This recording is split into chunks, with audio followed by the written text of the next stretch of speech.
ओम शांति।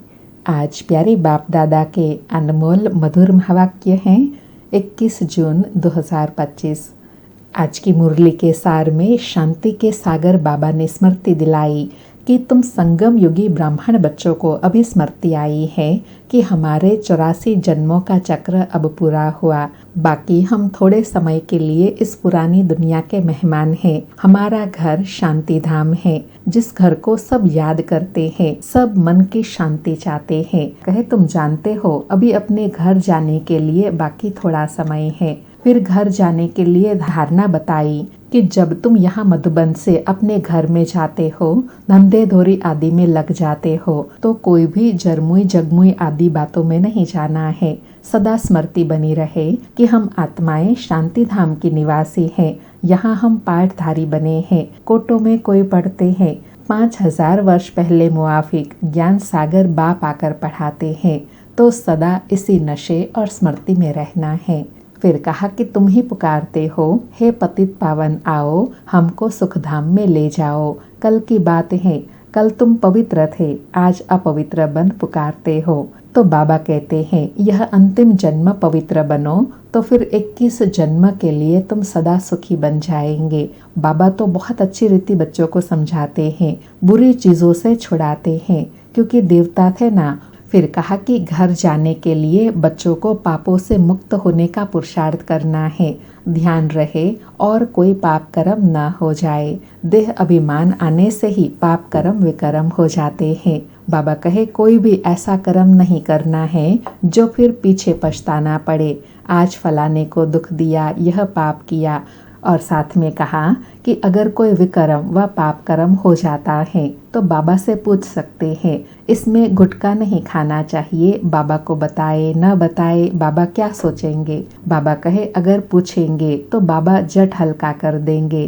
तुम बहुत भारी हो, पापों का बोझा बड़ा भारी है। जितना याद में रहेंगे उतना हल्के होते जाएंगे। आत्मा से विकारों की बुराइयों की खाद निकलती जाएंगी और खुशी का पारा चढ़ता जाएगा। फिर 21 जन्मों के लिए पापों से हल्के हो जाएंगे। और घर जाने का पुरुषार्थ बताया कि इस दुनिया की कोई भी चीज में मोह न हो, इस पुरानी दुनिया से वैराग हो। भल देखते हो पुराने घर में रहते हो, परंतु बुद्धि नई दुनिया की तरफ लगी रहे। जब तक यह पुराना घर खत्म हो तब तक आंखों से पुराने को देखते हुए याद नए घर को करना है। फिर कहा कि बेहद के बाप के बच्चे बने हो तो बेहद की राजधानी पर तुम्हारा हक है। इसलिए गायन है, अतीन्द्रिय सुख पूछना हो तो गोपी वल्लभ के गोप गोपियों से पूछो, अर्थात भगवान के बच्चों से पूछो अतीन्द्रिय सुख क्या होता है। बाबा कहे कोई तो जट आप समान बना देंगे। बच्चों का काम ही यह है, सब कुछ भुलाई, अपनी राजधानी को, अपने घर को याद करना। फिर अकाल तखत की स्मृति दिलाई। बाबा कहे वास्तव में आत्मा का अकाल तखत यह भ्रकुटी है। शिव बाबा फिर ब्रह्मा बाबा की भ्रकुटी के अकाल तखत पर विराजमान है, इसलिए अकाल तखत का बहुत महत्व है। बाबा कहे यह भ्रकुटी आत्मा का अविनाशी अकाल तखत है, अर्थात आत्मा सदैव और हमेशा हर मनुष्य के शरीर में भ्रकुटी के बीच में विराजमान होती है। आत्मा का अकाल तखत भ्रकुटी और परमात्मा का अकाल तखत ब्रह्मा बाबा की भ्रकुटी। और कहा कि ज्ञान तो बड़ा सिंपल है, लेकिन याद में ही माया विघ्न डालती है। एक नाटक में भी दिखाते हैं ना, माया ऐसे करती है, भगवान ऐसे करते हैं। अर्थात बाबा याद में रहने के लिए कहते हैं और माया फिर रुस्तम से रुस्तम होकर लड़ती है। तो बाबा कहे यह युद्ध का मैदान है, इसमें जीत पाने का पुरुषार्थ करना है। और लास्ट में एग्जाम्पल देते हुए कहा कि अभी तुम समझते हो हम यह देवता बनते हैं तो अंदर में कितनी खुशी होनी चाहिए। माया रूपी जिन्न से बचने के लिए बाप कहते हैं बच्चे इस रूहानी धंधे में लग जाओ, अर्थात मन मनाभव हो जाओ। बस इस मन मनाभव की स्थिति में ही जिन बन जाओ। जिनका मिसाल देते हैं ना, हमको काम दो, तो बाबा तुमको काम देते हैं याद में रहने का। और बाबा का पूरा पूरा मददगार बनना है।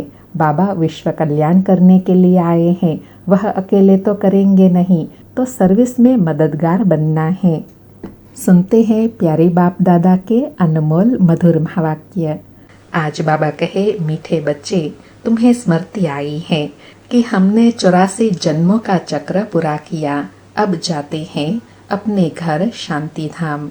घर जाने में बाकी थोड़ा समय है। आज मुरली से प्रश्न है, जिन बच्चों को घर चलने की स्मृति रहती है उनकी निशानी क्या होंगी? उत्तर में बाबा कहे, वह इस पुरानी दुनिया को देखते हुए भी नहीं देखेंगे। उन्हें बेहद का वैराग होगा। धंधे धोरी में रहते भी हल्के रहेंगे। इधर उधर जरमुई जगमुई की बातों में अपना समय बर्बाद नहीं करेंगे। अपने को इस पुरानी दुनिया में मेहमान समझेंगे। सारी मुरली से धारणा के लिए सार है। पहला पॉइंट, स्वयं को पापों से मुक्त करने का पुरुषार्थ करना है। देह अभिमान में कभी नहीं आना है। इस दुनिया की कोई भी चीज में मोह नहीं रखना है। दूसरी पॉइंट, माया रूपी जिन्न से बचने के लिए बुद्धि को रूहानी धंधे में बिजी रखना है। बाप का पूरा पूरा मददगार बनना है। आज प्यारे सतगुरु का वरदान है, सर्व खजानों को समय पर यूज कर निरंतर खुशी का अनुभव करने वाले खुश नसीब आत्मा भव। सर्व खजानों को समय पर यूज कर निरंतर खुशी का अनुभव करने वाले खुश नसीब आत्मा भव। स्पष्टीकरण है, बाप दादा द्वारा ब्राह्मण जन्म होते ही सारे दिन के लिए अनेक श्रेष्ठ खुशी के खजाने प्राप्त होते हैं। इसलिए आपके नाम से ही अब तक अनेक भगत अल्पकाल की खुशी में आ जाते हैं। आपके जड़ चित्रों को देखकर खुशी में नाचने लगते हैं। ऐसे आप सब खुश नसीब हो। बहुत खजाने मिले हैं, लेकिन सिर्फ समय पर यूज करो। चाबी को सदा सामने रखो, अर्थात सदा स्मृति में रखो और स्मृति को स्वरूप में लाओ तो निरंतर खुशी का अनुभव होगा। बाबा कहे, निरंतर खुशी का आधार क्या है? सदा स्मृति स्वरूप। और कौन सी स्मृति सदा रहे? जो बाबा से हमें प्राप्त सर्व खजाने हैं, उन खजानों की स्मृति ही खुशी का आधार है। आज का स्लोगन है, बाप की श्रेष्ठ आशाओं का दीपक जगाने वाले ही कुल दीपक हैं। बाप की श्रेष्ठ आशाओं का दीपक जगाने वाले ही कुल दीपक हैं। अच्छा, मीठे मीठे सिकिलधे बच्चों प्रति मात पिता बाप दादा का याद प्यार और गुड मॉर्निंग। रूहानी बाप की रूहानी बच्चों को नमस्ते। हम रूहानी बच्चों की रूहानी मात पिता बाप दादा को याद प्यार गुड मॉर्निंग और नमस्ते नमस्ते। आज के अव्यक्त इशारे हैं, आत्मिक स्थिति में रहने का अभ्यास करो, अंतर्मुखी बनो। आज का अभ्यास है, आत्मिक स्थिति में रहे, बाहर मुक्ता को छोड़ दो तो मेहनत से छूट जाएंगे और अनुभवों के सागर में समा जाएंगे। एक दो अनुभव नहीं, अथाह अनुभव है। एक दो अनुभव करके अनुभव के तालाब में नहीं नहाओ। सागर के बच्चे अनुभवों के सागर में समा जाओ। बाबा कहे, अपनी अंतर्मुखता की स्थिति ऐसी बनानी है जो सागर की लहरों में लहराते रहो। सागर में लहराना अर्थात अथाह अनुभव करते रहना। अच्छा, ओम शांति। शुक्रिया बाबा, शुक्रिया।